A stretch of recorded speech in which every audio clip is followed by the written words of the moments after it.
জামাত স্থানীয় সরকার নির্বাচন, জাতীয় নির্বাচনের আগে চায়, এনসিপি বিচারটি আগে হোক সেটি চায়।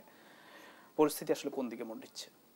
দেখুন, আপনি আপনার প্রারম্ভিক আলোচনায় একটা লাইন বলেছেন, রাজনীতিতে নতুন সংকট তৈরি হচ্ছে। আমি মনে করি যে আপনার এই কথাটা প্রশ্নবোধক হলেও আমি এর জবাবে বলবো, হ্যাঁ, রাজনীতিতে নতুন সংকট তৈরি হচ্ছে এবং নতুন সংকট তৈরি করা হচ্ছে। নতুন সংকট তৈরি করে নির্বাচন পিছিয়ে দেওয়ার নানান রকমের ফন্দি ফিকির করছে। আমি সেলিম ভাইয়ের চমৎকার আলোচনা শুনছিলাম। সেলিম ভাই খুব চমৎকারভাবে, পরিষ্কারভাবে আপনাকে বা দর্শককুলকে ধারণা দিয়েছেন।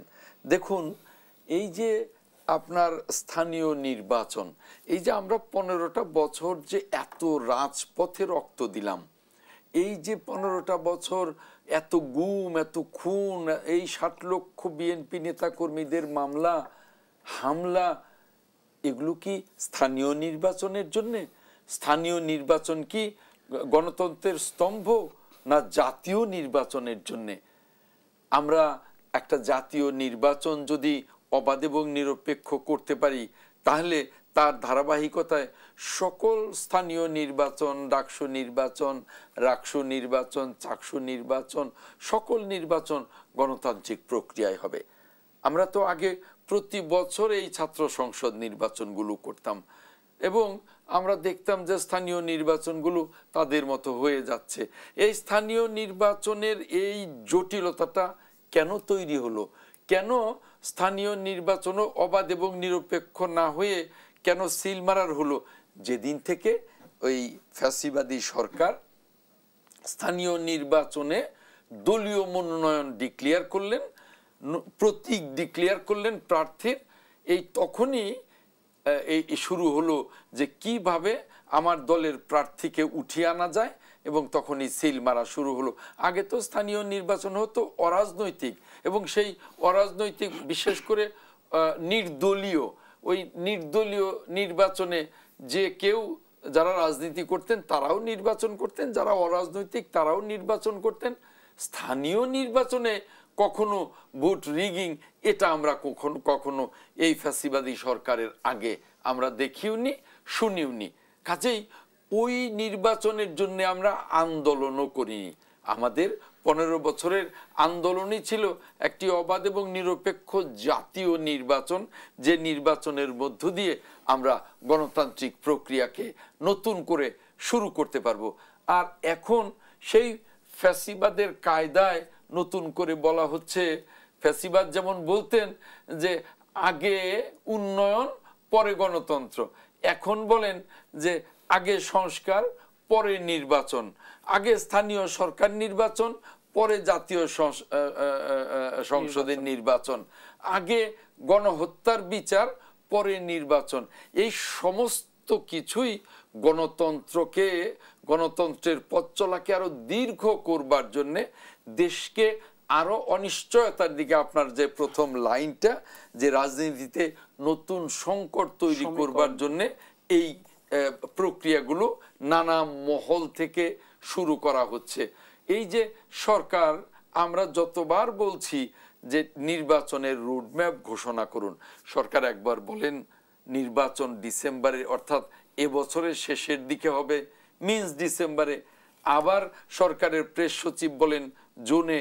আবার আমরা যখন কথা বলতে গেলাম তখন বললেন ডিসেম্বর থেকে জুন, অর্থাৎ কথার মধ্যে কোনো। জামাত ইসলামের আমির তিনি বলেছেন যে ঈদের আগেই করতে হবে।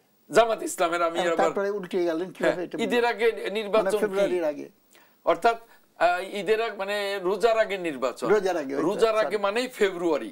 এখন আবার বলছেন যে না, এখন স্থানীয় নির্বাচন আগে দিতে হবে।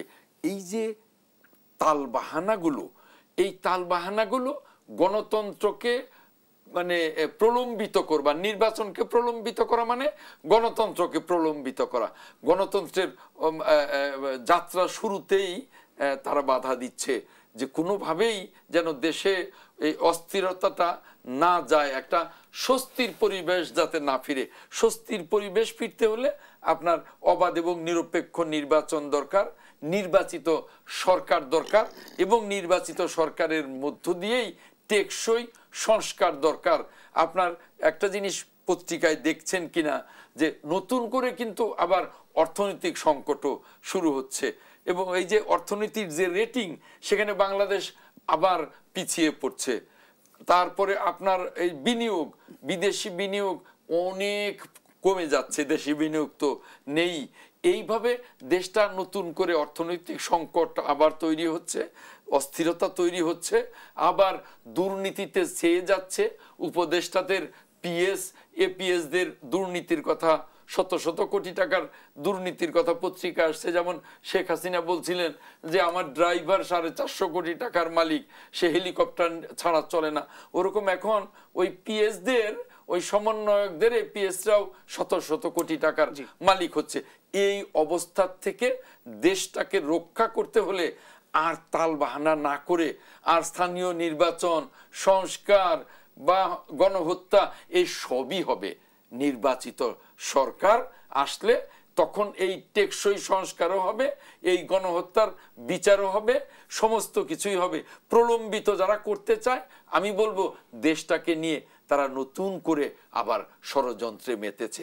এই ষড়যন্ত্রকে ভেদ করে আমাদের জাতীয় ঐক্য গড়ে তুলতে হবে, দ্রুত নির্বাচনের রোডম্যাপ এবং দ্রুত নির্বাচন। আমি শুনেছি গত সপ্তাহে ওই এনসিপি যে নতুন ছেলেরা করেছে, তারা গিয়েছিল নির্বাচন কমিশনে।